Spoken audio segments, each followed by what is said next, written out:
Olá, bem-vindo de volta às nossas aulas sobre ISS Campinas aqui no GTUSP.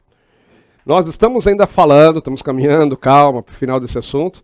Estamos falando aí sobre sujeição passiva, no caso do ISS Campinas.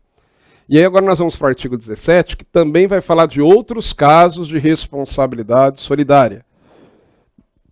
Nós já vimos com o artigo 15, né? Veja que eu estou pulando sempre alguns artigos, ou porque foram revogados, ou porque eles não vão interessar tanto para a sua prova, tá? Porque você tem pouco tempo para estudar, tem que focar naquilo que é mais importante, claro, né?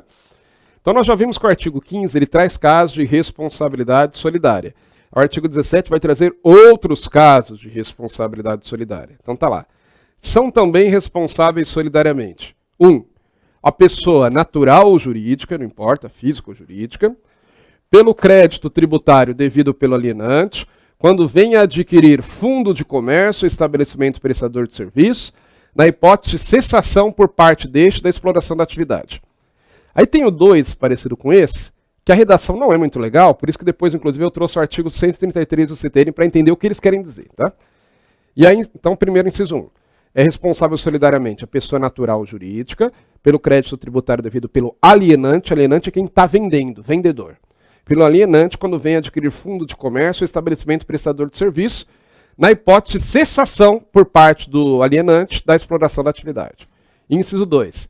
É responsável também a pessoa física ou jurídica pelo crédito tributário devido pelo alienante até a data do ato, quando adquirir fundo de comércio ou estabelecimento prestador de serviço e continuar a respectiva exploração, sob a mesma ou outra denominação ou razão social, ou sob a firma ou nome individual, na hipótese do alienante prosseguir na exploração ou iniciar dentro de 6 meses, a contar da data da alienação, nova atividade no mesmo ou em outro ramo de atividade.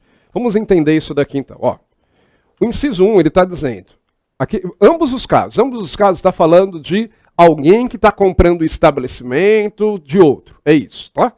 Então alguém vai lá e compra o estabelecimento de um prestador de serviço. Essa pessoa que compra, em princípio, ela vai responder pelos créditos tributários existentes até ali. Se o vendedor, o alienante, ele abandonar, não fizer concorrência a ele, deixar o ramo do negócio, quem está comprando, o adquirente, ele responde sozinho. Por isso, quando você vai comprar qualquer estabelecimento, você tem que verificar se ele não tem dívidas.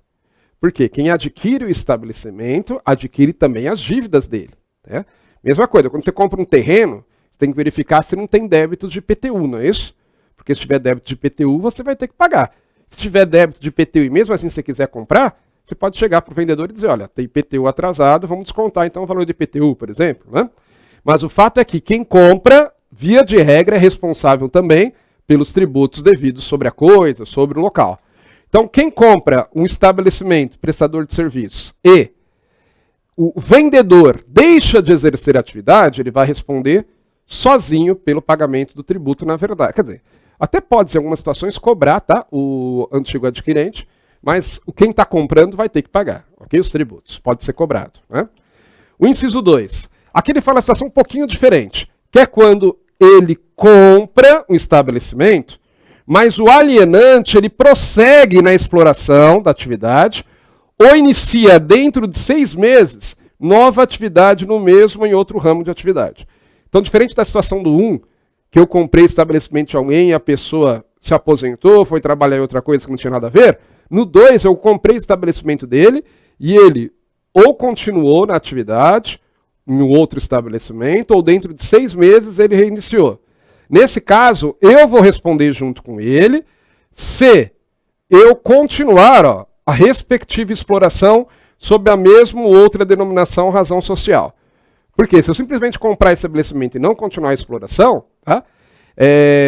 Se eu não continuar naquele negócio, naquele ramo de negócio, aí ele vai responder sozinho. Porque ele vendeu o estabelecimento, já começou, já abriu outro, ele responde sozinho. Agora, se eu compro estabelecimento, e ele vai e inicia a atividade, ele continua a atividade, inicia dentro de 6 meses, e eu mantenho a mesma atividade que ele tinha antes naquele estabelecimento, eu respondo junto. Agora, se eu compro e mudo a atividade, não estou prestando mais aquele serviço que ele prestava antes, e ele continua a prestar o serviço, ele responde sozinho. Tá? Então a lógica é essa. Então veja que são muito parecidos. Né? Estou tentando diferenciar para você porque tem uma diferenciazinha sutil. No primeiro caso, eu comprei estabelecimento de alguém e a pessoa não continuou na atividade. Eu respondo pelos créditos tributários do estabelecimento. Eu posso ser cobrado por todos os créditos tributários anteriores. No segundo caso, eu comprei o estabelecimento e a pessoa continuou a exercer a atividade. Claro, num outro estabelecimento, né? Continuou a exercer. Eu só respondo se eu continuar a explorar naquele estabelecimento que eu comprei a mesma atividade que ele tinha antes. Mesmo que seja por outra denominação, razão social, mas continuar a explorar a mesma atividade, eu respondo também, ok? Isso está baseado lá no artigo 133 do CTN, ó, que você já deve ter estudado lá em Direito Tributário, que diz o seguinte: a pessoa natural ou jurídica de direito privado que adquirir de outra, por qualquer título, fundo de comércio, estabelecimento comercial, industrial ou profissional, e continuar a respectiva exploração sob a mesma ou outra razão social ou sob firma ou nome individual, responde pelos tributos relativos ao fundo de estabelecimento adquirido, devidos até a data do ato, integralmente se o alienante cessar a exploração do comércio, indústria ou atividade, ou subsidiariamente com o alienante, se esse prosseguir na exploração iniciar dentro de 6 meses a contar da data da alienação, nova atividade no mesmo e outro ramo de comércio, indústria ou profissão. Tá? Então é relacionado a isso que ele está dizendo.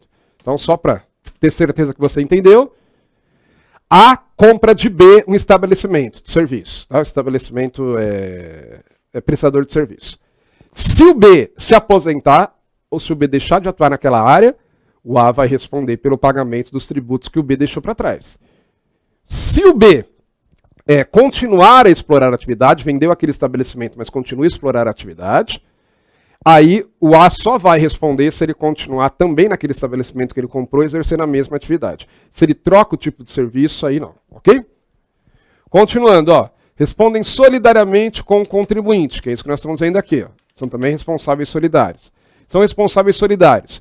A pessoa jurídica que resultar de fusão, transformação e incorporação pelo crédito tributário da pessoa jurídica, fusionada, transformada ou incorporada. Então a empresa ela resultou de fusão de 2 outras empresas. Ela responde pelo débito do ISS, o crédito tributário de ISS, devido pelas empresas fundidas. Tá? A e B se juntam para formar a empresa C.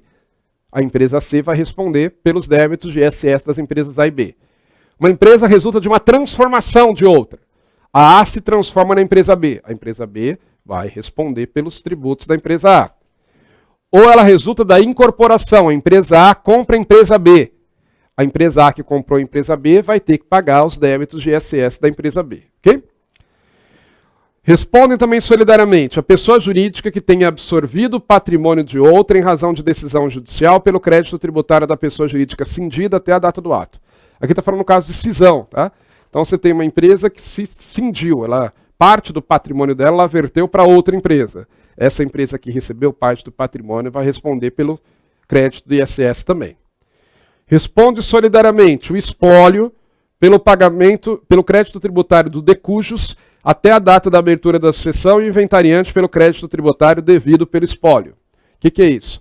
Quando alguém morre, as suas dívidas ainda têm que ser pagas. Tá? Não tem essa história, morreu, não tem que pagar mais. Tem.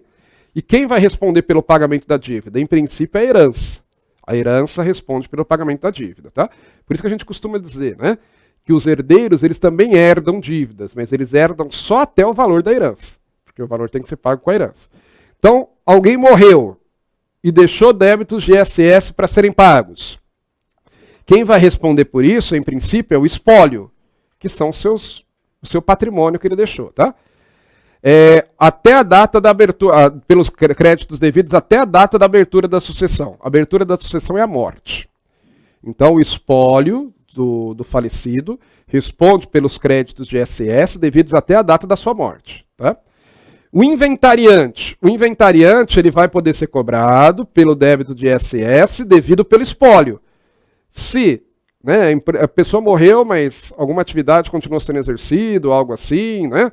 E o espólio acaba surgindo outros fatos geradores de ISS, o espólio passa a dever.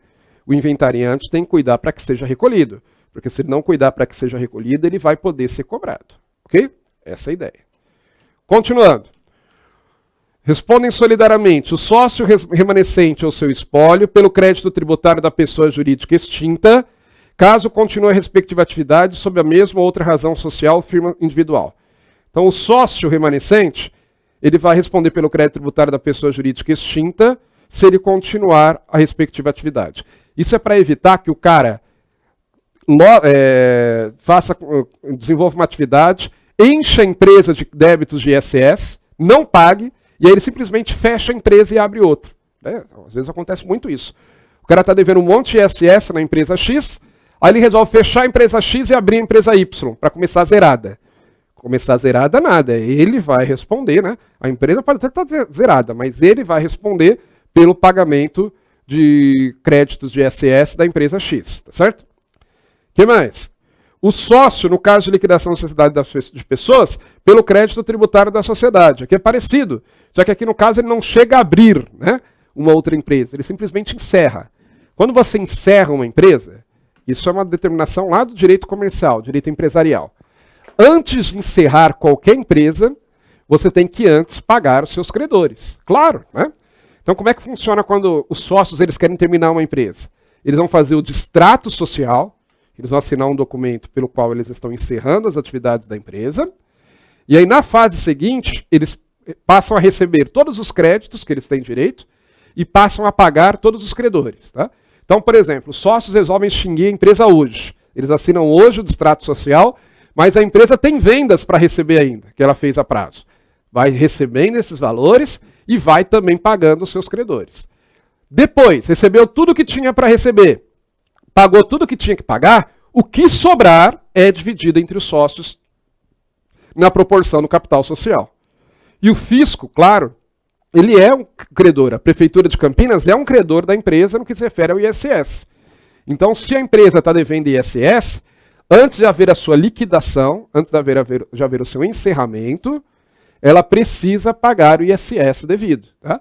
Se os sócios encerrarem a empresa sem pagarem o ISS, se a empresa for encerrada pelos sócios sem o pagamento do ISS devido, os sócios vão responder.